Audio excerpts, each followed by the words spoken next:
It's Sum time! Arg!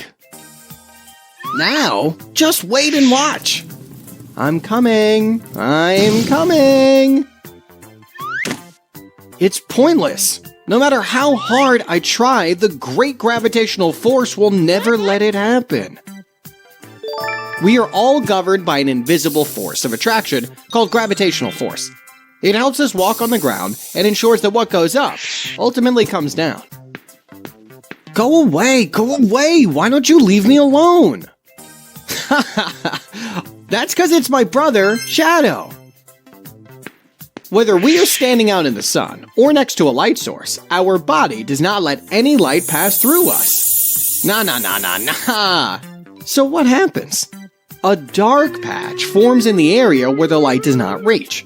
The dark patch is called a shadow. What if shadows disappeared?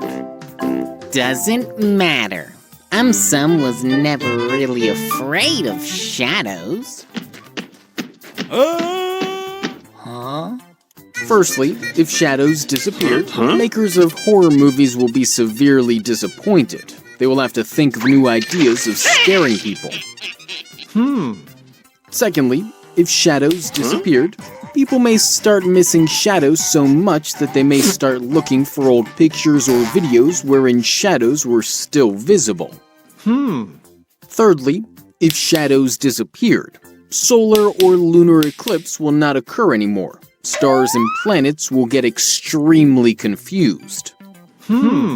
Fourthly, humans as well as animals usually rest under a tree in order to escape from sun's blistering heat. If shadows disappeared, it will not be easy to avoid sun's heat anymore.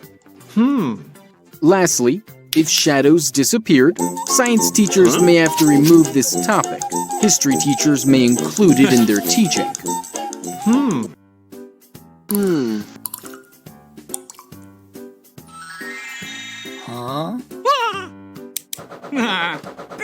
Topic: nuclear fusion. Why is nuclear fusion not used to generate electricity? You really want to know the answer to this, right? But wait. Before answering the question, let us understand what is meant by nuclear fusion. When two lighter nuclei combine to form a heavy nucleus, a large amount of energy is released. This process is called nuclear fusion. Where does this nuclear fusion take place? You think that it takes place in a laboratory? No. You are absolutely wrong. Nuclear fusion takes place in the sun. The nuclei of two hydrogen atoms join together to form a heavy nucleus of helium with the release of a large amount of energy. How do you think this energy reaches us? Nah.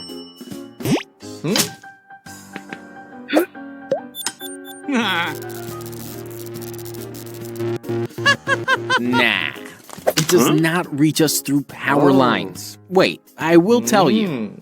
The energy released after nuclear fusion reaches us in the form of sunlight, ultraviolet radiations, heat, etc. Hey, but we're already producing electricity with the help of nuclear fission. So why do we require nuclear fusion? For this, you need to first understand the difference between nuclear fusion and nuclear fission. As we already know, nuclear fusion is the fusion of two lighter nuclei with the release of a large amount of energy. The exact opposite process happens in nuclear fission. Here, a heavier nucleus splits into two lighter nuclei, releasing a large amount of energy.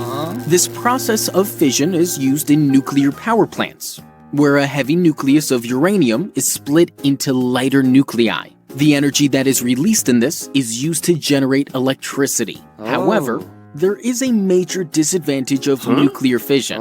Wondering what it is? The major disadvantage is that uranium is a radioactive element. When uranium undergoes fission, it generates radioactive waste along with energy.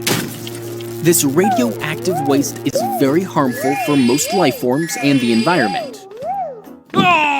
Hence, we need to find a clean and safe source of energy to generate electricity.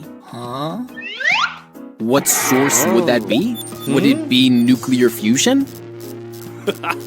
Bingo, you are right. Then why are we not harnessing the energy of nuclear fusion to produce electricity? This is because, for nuclear fusion, two conditions are required. They are high pressure and high temperature. Only when these conditions are met can the two nuclei travel at very high speeds, resulting in collision. On Earth, it is extremely difficult to create such high pressure and temperature. Even if we are somehow able to create these conditions, the question is, how will we control them? As there are many questions unanswered and unsolved, we have not yet succeeded in using nuclear fusion in the production of electricity. What is a cataract? It may be a cat's nickname. No. Hey! A cataract is an eye disease. How does it form? Wait, I'll explain. Each of our eyes consists of a transparent lens. Is it similar to my camera lens? Absolutely. Our eye lens is made up of water and protein. They are arranged in such a way that keeps the lens clear and lets light pass through it. Hence, a sharp image is formed on the retina. However, as we age, the protein begins to clump together, making the lens cloudy. This clouding of our eye's natural lens is called a cataract. In such situations, when light from an object enters our eye, the clumped protein blocks or scatters the light. As a result, a blurred image is formed on the retina, thus making it hard to see. How are smartphones changing us? Ha! No one can change the one and only some. Yeah, you show off. Bending and staring down at our phones for several hours increases the stress on our neck and spine, leading to neck and back pain. Experts refer to this condition as text neck, and it can eventually lead to serious consequences. Also, at night, when we stare at our smartphones, the light emitted from their screens makes our brain think it is still daytime. So, our brain does not produce the sleep hormone melatonin, causing us to stay awake for long hours and thus disturbing our circadian rhythm, which regulates our everyday bodily functions. This can lead to obesity, diabetes, cancer, etc. An interesting fact is that smartphone addiction has given rise to a new phobia called nomophobia, short for no mobile phone phobia. It is basically the fear or anxiety of being without our phone.